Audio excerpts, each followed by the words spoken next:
नमस्कार दोस्तों, कैसे आप सब लोग। आई होप आप सब लोग बहुत अच्छे होंगे। दीपावली का त्योहार शुरू हो चुका है और ये 5 दिन का जो पंचोत्सव होता है उसमें आज प्रथम दिन धनतेरस का है। और मोहतरमा कह रही है काफी देर से कि बाजार चलते हैं, तो मैंने कहा लेकर के क्या आना है। बोला लेना कुछ नहीं है, बाजार की रौनक देख करके वापस आ जाना है, तो इसमें कुछ बुराई भी नहीं है। घर बैठे बैठे तो जाकर के बाजार की रौनक देख ली जाए। और हमारी मैडम में एक कमी है कि वो तैयार होती हैं, फिर कुछ कामों को तैयार होने के बाद करती हैं, बस उससे निवृत्त होकर के आ गई हैं। ये आ गई, ये देखो हंसी आ रही है उनको। कुछ ले ही आएंगे, अच्छा सा मिल जाएगा। ये लेके कुछ नहीं आएंगी, 2-4 दुकानों पे घुमा लाएंगी मुझे, मैं जानता हूँ। मैं लाऊंगी। अच्छा लाओगी, क्या लेकर के पक्का लाऊंगी। क्या लेकर के आओगी? कुछ मिलने के लिए तो पूरा बाजार है, जो तुम लेना चाहोगे। बाजार नहीं लाना है, कुछ ऐसी चीज लाऊंगी घरेलू। तो चलो फ्रेंड्स, आज हम आपको अपना बाजार दिखाते हैं।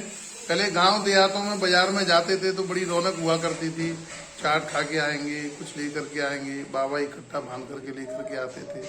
पर दिस इज द टाइम अलग है। और अब हम इस समय अपनी तैयारी में हैं, निकलते हैं बाजार और फिर आपको दिखाते हैं। लेके तो कुछ भी नहीं आएंगे, पर बाजार दिखाते हैं। चलिए हमारे साथ। हाँ लेके आऊंगी मैं। चलो, दुकानें सज चुकी हैं बाजार में। मिठाई की दुकानों पर मिठाइयाँ बनना शुरू हो चुका है। और आप ये देख सकते हैं हमारे यहाँ मार्केट का नज़ारा। यहाँ पर लाई की और घोड़ों की, खील की, तिली की दुकानें सज चुकी हैं। और ये आपको मैं दिखाता हूँ, छोटे छोटे गणेश जियों की मूर्ति, प्रतिमाएं अलग अलग ठेलों पे सज चुकी हैं बाजार में।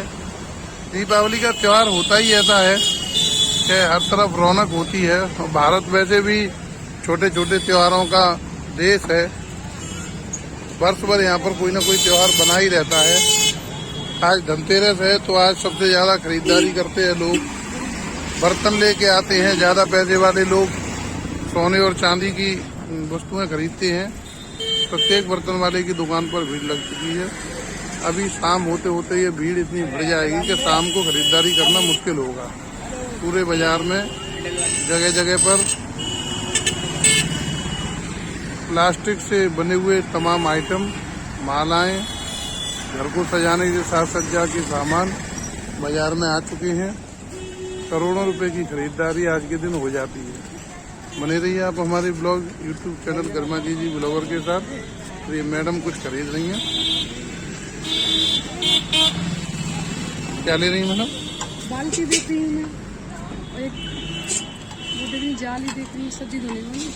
अच्छा, तो ये आज क्यों लेकर के जा रही हैं आप? धनतेरस का महत्व होता है। अच्छा, धनतेरस पे खरीदारी करते ही करते हैं, इस वजह से लेके जा रहे हैं। तो देखा, जैसे मैडम ने बताया कि धनतेरस पे कुछ न कुछ नया खरीदा जाता है, तो वो देख रही है बर्तन की दुकान पे से बाल्टी और कुछ न कुछ आइटम लेकर के जाएंगी। ये देखो, बाजार में तरह तरह की प्लास्टिक से बनी हुई रंगोलियां आ चुकी हैं। तरह तरह के कलर भी मिलते हैं, जो कलर से आप घर पर रंगोली सजा सकते हैं। छोटी छोटी दुकानें त्योहार के सीजन में लग जाती हैं और लोग जम करके खरीदारी करते हैं, क्योंकि पटाखा और ये बड़ी दुकानों पर ही मिलते हैं।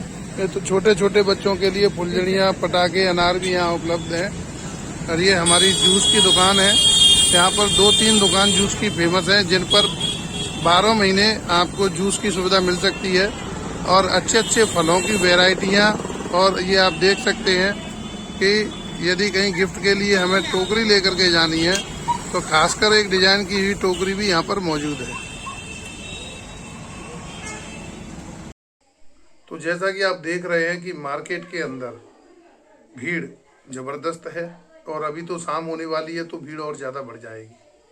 लेकिन एक चीज आपने पूरे व्लॉग के अंदर देखी कि प्रत्येक एक व्यक्ति को छोड़ करके दूसरे व्यक्ति के हाथ में झाड़ू है। आखिर धनतेरस पे झाड़ू हम क्यों लेकर के आते हैं? ऐसी मान्यता है कि झाड़ू साफ सफाई के काम में प्रयोग आता है और इससे घर की साफ सफाई रहती है। और जहां पर साफ सफाई रहती है वहां लक्ष्मी जी सदैव वास करती हैं। इसलिए ऐसी मान्यता है कि धनतेरस पे एक नया झाड़ू लेके आया जाता है। अपनी सामर्थ्य के अनुसार कोई मोटरसाइकिल, कोई कार, कोई चांदी के सिक्के, चांदी के गणेश जी, सरस्वती, सोना, गहना खरीदते हैं। कोई मिट्टी के दीपक, कोई स्टील के बर्तन, कोई चम्मच, जिसकी जैसी सामर्थ्य वैसा सारा सामान खरीदते हैं। लेकिन मैं आज आपको एक बहुत महत्वपूर्ण बात बता दूं कि जब भी आप बाजार से झाड़ू लेकर के आए तो नारियल झाड़ू या फूल झाड़ू ही लेकर के आए। और झाड़ू लाने के बाद आप ऐसा न करें कि आते ही उस झाड़ू का प्रयोग शुरू कर दें। जो पुराना झाड़ू है उसकी विधिवत पूजा होती है, उसके बाद में नए झाड़ू को रोरी और चंदन लगा करके फिर प्रयोग में लाया जाता है। और हाँ, एक बात का विशेष ध्यान रखें, झाड़ू को कभी भी किचन में या फिर अपने बेडरूम में नहीं रखना चाहिए, और जहाँ आप अपने गहने और सोना रखते हैं वहाँ भी नहीं रखना है। फाइनली कई दुकानों पर धक्के खाने के बाद में हमने ये छोटा सा आइटम ले लिया है, और ये भी काफ़ी महंगा आया है क्योंकि हमें पूजा के लिए एक छोटी सी बाल्टी की रिक्वायरमेंट थी, नहीं मिल पाई बाजार में, लेकिन उसके लिए ये भी काम करेगा पूजा करने के लिए। और इसमें ढक्कन लगा हुआ है, इसलिए मैडम को ये पसंद आ गया है, और फाइनली उनको झाड़ू भी मिल गया है। हाँ, ये बहुत अच्छा है। आप लोग भी जाइए और जाकर के इस दुकान से अगर आपको भी मिल जाए तो पूजा के लिए आप ले सकते हैं। इसका महत्व होता है, आज महत्व होता है, मैडम ने कह दिया, हमने मान लिया महत्व होता है बस।